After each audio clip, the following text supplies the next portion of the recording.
Je pense que Baggy doit son succès en tant que chef de guerre, puis son accession au rang d'empereur à Crocodile. Mais je pense que nous attendrons de voir ce qu'il en est réellement lorsque les deux personnages dialogueront dans les prochains chapitres.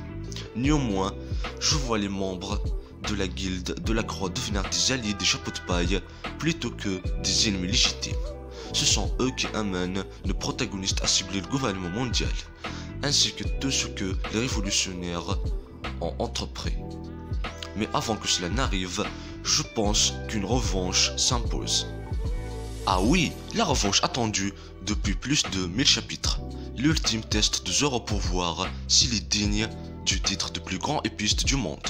Enfin, il réalise son rêve et honore la mémoire de sa rivale et amie d'enfance Kuina. Avec le retour récent de Mihawk dans le jeu et la révélation de la Cross Guild, il semble que Zoro soit sur le point d'atteindre cet objectif.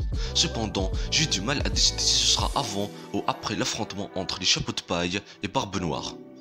Pour l'instant, je pense avant parce que Barbe Noire n'est pas encore une menace immédiate pour nos protagonistes. De plus, Mihawk et Zoro étant les commandants d'empereurs récemment couronnés.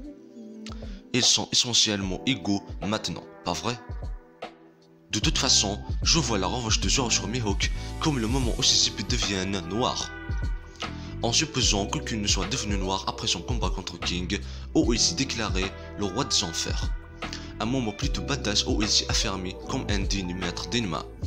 Ayant réalisé cet exploit très récemment, je dirais que les épées de Zoro ne sont pas encore noires. Plus symboliquement, le Wado Ichimonji, le sabre qui lui a été transmis par Kuina, devrait être celui qui attendra la revanche contre Mihawk avant de noircir. Rappelez-vous, Zoro a porté ce sabre particulier avec lui tout au long de son voyage en tant que sabreur aventurier. Sans oublier que c'est la seule épée qui a survécu à son premier affrontement avec Mihawk. Bien que l'arc de caractère de Zoro ait été assez simple, pas trop compliqué, il a parcouru un long chemin depuis le chapitre 51. Pour ma part, j'attends avec impatience cette revanche. Quant à Mihawk, il semble avoir toujours admiré la détermination de Zoro et sa dévotion désintéressée envers son capitaine Luffy. Mihawk en général a toujours eu un intérêt pour Luffy, ainsi que pour Zoro. La raison exacte reste un mystère.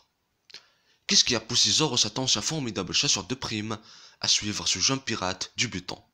Qu'est-ce qui rend exactement Luffy si intéressant? Espérons que le fait qu'il soit l'un des membres clés de la guilde de la Croix nous permettra de mieux comprendre ses intérêts personnels et ses motivations.